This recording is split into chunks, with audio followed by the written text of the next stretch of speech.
السلام علیکم۔ آج میں نے بات کرنی ہے ڈپریشن کے بارے میں۔ یہ ہماری سوسائٹی میں بھی اور پوری ورلڈ وائڈ یہ بہت زیادہ اس کے پیشنٹس ہیں۔ تو سب سے پہلے دیکھتے ہیں کہ ڈپریشن کیا ہوتا ہے۔ یہ ایک کامن میڈیکل النس ہے۔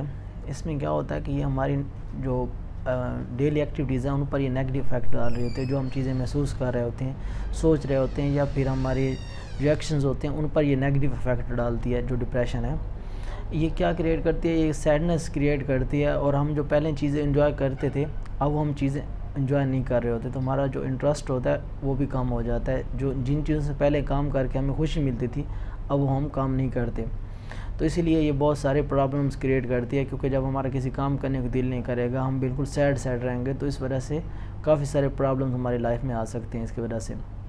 اور یہ ہر 6 میں سے ایک بندے کو زندگی میں کبھی نہ کبھی افیکٹ ضرور کرتی ہے۔ اور جو اس کا سٹارٹنگ ٹائم ہے، مطلب جو ڈپریشن سٹارٹ ہوتی ہے، یہ اکثر 17 سال سے لے کر 25 سال کے درمیان مطلب اس کا اپیئر ہو سکتی ہے کسی بھی ٹائم۔ ویسے تو کسی بھی ٹائم ہو سکتا ہے، لیکن جو اس کا ایوریج ٹائم ہے اپیئر ہونے کا کسی بھی انسان میں، وہ 17 سال سے 25 سال کے لوگوں میں یہ سٹارٹ ہو سکتی ہے، اور ایجڈ لوگوں میں تو بہت زیادہ ہوتی ہے۔ اور یہ عورتوں میں ڈپریشن جو ہے مردوں کی نسبت بہت زیادہ ہوتی ہے۔ اور دوسرے نمبر پہ ہمیں یہ وراثت میں بھی ملتی ہے۔ 40% تو ہیریڈیٹری ہوتی ہے، مطلب اگر ہمارے ماں باپ کو ڈپریشن رہی ہے تو ہمیں بھی ہوگی، 40% چانسز ہیں کہ ہمیں بھی ہو سکتی ہے۔ اب اس کی کچھ علامات ہیں، تو ہم دیکھتے ہیں کہ اس کی علامات کیا ہوں گی۔ جس انسان کو ڈپریشن ہوگی، ایک تو وہ ہر ٹائم ڈپریس رہے گا اور ہر ٹائم افسردہ رہے گا، سیڈ رہے گا۔ اور دوسرے نمبر پہ اس کو جو ایپیٹائٹ ہے وہ بھی اس میں چینج آ جائیں گی، یا تو اسے زیادہ بھوک لے گی یا بہت کم بھوک لے گی۔ اس میں ویٹ گین یا ویٹ لاس بھی ہو سکتا ہے، اور ساتھ میں اس سے نیند میں بھی مسئلہ ہوگا، یا تو وہ بہت زیادہ سو رہا ہوگا یا پھر اسے نیند نہیں آئے گی، انسومنیا بھی اسے ہو سکتا ہے۔ اور اس کے علاوہ یہ ہوگا جس انسان میں ڈپریشن ہوگی، کیونکہ نیگیٹیوٹی اس کے دماغ میں بہت زیادہ بڑی کھڑی ہوتی ہے، تو اس کی وجہ سے وہ پرپز لیس ایکٹیویٹیز بڑھ جائیں گی اس کی لائف میں، تو ایسے کام کر رہا ہوگا جو اسے نہیں کرنے چاہیے تھے، یا مطلب ان کا کوئی مقصد بھی نہیں تھا۔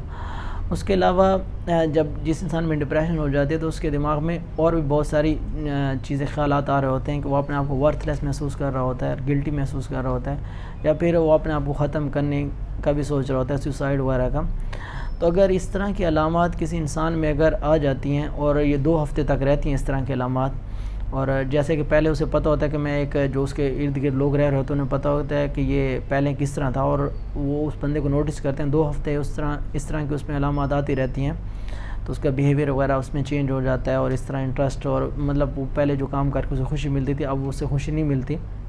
تو اگر اس طرح کی کچھ علامات آ رہی ہیں تو اس کا مطلب ہے وہ ڈپریشن کی طرف جا رہا ہے، یا پھر اسے ڈپریشن ہو چکا ہے۔ تو اب اس کے جو رسک فیکٹرز ہیں، مطلب کن وجوہات کی وجہ سے جو ہے ہمارے پاس ڈپریشن ہو سکتی ہے، اس میں مین تو جینیٹکس کا رول ہے۔ اگر کسی کو ماں باپ کسی کی ڈپریشن میں رہتے تھے پہلے، تو اب ان کے بچے میں بہت زیادہ چانسز ہیں کہ ڈپریشن ہو سکتی ہے۔ پھر اس میں پرسنالٹی کا بہت رول ہوتا ہے۔ کچھ وہ لوگ ہوتے ہیں جو احساسی کمتری کا شکار ہوتے ہیں، ان لوگوں میں ڈپریشن کے بہت زیادہ چانسز ہوتے ہیں۔ پھر ہوتے ہیں کچھ انوائرمنٹل فیکٹر، جیسے ایک بچہ ہے جس نے وائلنس دیکھا ہے، تو اس کی وجہ سے بھی اسے ہو سکتا ہے، مطلب اس نے ایک ایسے ماحول میں رہا ہے جہاں پہ وائلنس اور اس طرح کی چیزیں ہوتی رہتی ہیں، وائلنس کا زیادہ ایکسپوئر ہوا ہے، تو اس وجہ سے بھی وہ انسان ڈپریشن میں جا سکتا ہے، یا پھر پاورٹی ہے، ایک غربت کی وجہ سے بھی ڈپریشن میں لوگ جا سکتے ہیں۔ تو یہ کچھ رسک فیکٹرز ہیں جن کی وجہ سے ڈپریشن میں انسان جا سکتا ہے۔